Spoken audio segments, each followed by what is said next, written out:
Sœurs et frères dans le Christ, paix, joie, grâce, amour à chacun, chacune de vous, au nom de notre Seigneur Jésus-Christ et de la part de Dieu le Père, en ce mardi, la deuxième semaine du temps de Carême.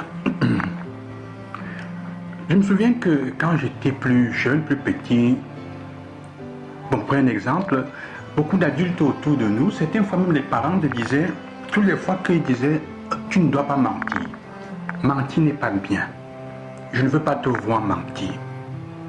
Mais il y avait quand ils étaient à la maison, il y a quelqu'un qui ne voulait pas voir arriver à la maison, et ils étaient à l'intérieur, il te dit, dis-lui que je ne suis pas là. Alors qu'ils sont à la maison. Et dis-lui que je ne suis pas là. Non, dis-lui que je ne suis pas là. Et il se cachait. Il n'y a rien de plus difficile, il n'y a rien de pire comme quand quelqu'un annonce une vérité et en même temps n'en est pas témoin lui-même ou elle-même. C'est-à-dire qu'en même temps, il nous disait, ne mens pas, mais de l'autre côté, avec le fait, il mentait de temps en temps. Il mentait. Quel est le message qui passe fondamentalement? Ce n'est pas bien de mentir, mais de temps en temps, tu peux mentir.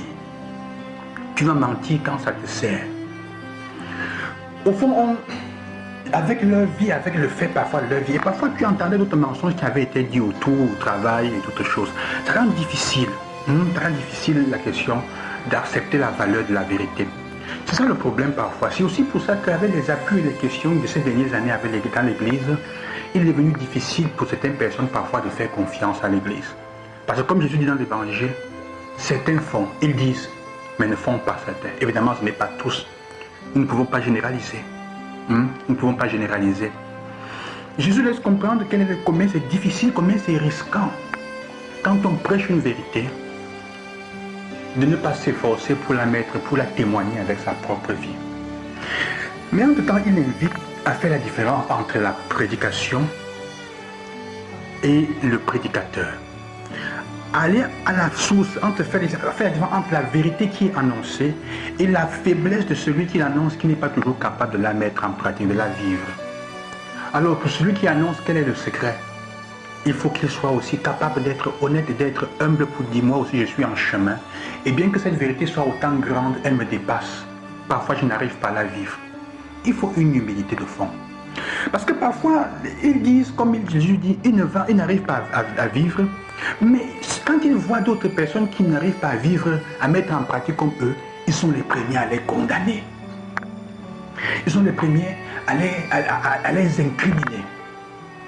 Alors qu'eux-mêmes ne sont pas parfaits. Ça ne signifie pas ne pas dire, ne pas pointer du doigt ce qui ne va pas. Ça signifie le faire avec humilité et en se faisant solidaire des autres. En se faisant solidaire des autres. Un chef frère de sœur. Donc,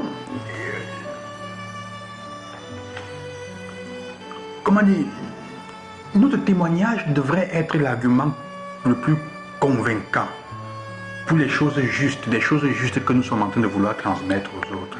Sinon, on va se cacher derrière des rôles pour nous affirmer nous-mêmes.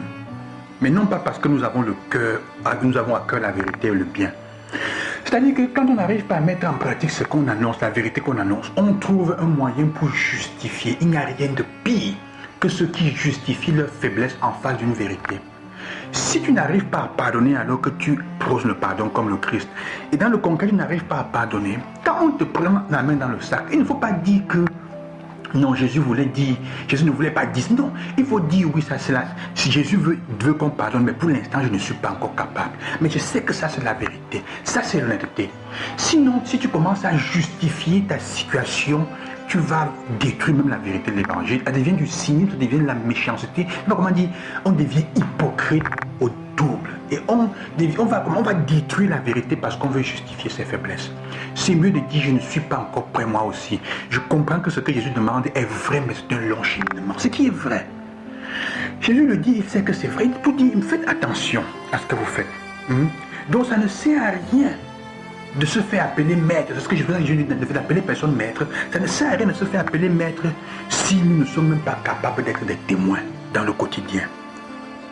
Comme ça n'a pas de sens, se faire appeler père, si après nous ne sommes pas capables d'être paternels ou maternels. C'est ça un peu. Plus on a une responsabilité et on la sent, et plus on a besoin de cultiver cette humilité que Jésus nous montre. plus grande est ta responsabilité, et plus grande devrait être l'humilité. Parce que plus la responsabilité est grande et plus les personnes te regardent. Et comme tu n'es pas parfait, mettre en pratique les valeurs que tu dois prôner même comme institution, hein, ça ne sera pas facile, tu vas souvent tomber. Nous sommes donc invités aujourd'hui, dit le Christ, à faire une chose. Je nous propose de faire une chose, sœurs et frères. Quels sont les domaines dans lesquels souvent nous sommes faibles? Les vérités que nous prônons souvent, les choses que nous annonçons, nous disons aux autres de faire, mais que nous voyons que nous-mêmes nous ne faisons pas souvent bien. Là où nous sommes aussi fautifs. Il ne s'agit pas de nier la vérité. Il s'agit de reconnaître que moi aussi, je suis en cheminement avec les autres. C'est le chemin de conversion. Et c'est ce que le carême veut que nous fassions. Je vous souhaite donc cela aujourd'hui. Hein? Regardez dans votre vie aujourd'hui, choisissez un domaine. Je dis souvent ça, voilà ce que je dis souvent. Fais ceci, fais cela, voilà, ceci est bien. Mais moi, je n'arrive pas toujours à le faire chaque fois. Ne t'en veux pas. Ne te fais pas de problème. Ne te flagelle pas. Rends-toi compte seulement que la vérité que tu annonces, c'est là aussi que tu dois faire l'effort d'être un vrai témoin de ce que tu annonces. Que le Seigneur vous accompagne et qu'il vous bénisse, lui qui est avec nous en ce temps, hein, dans notre cheminement. Je vous bénis au nom du Seigneur. À demain.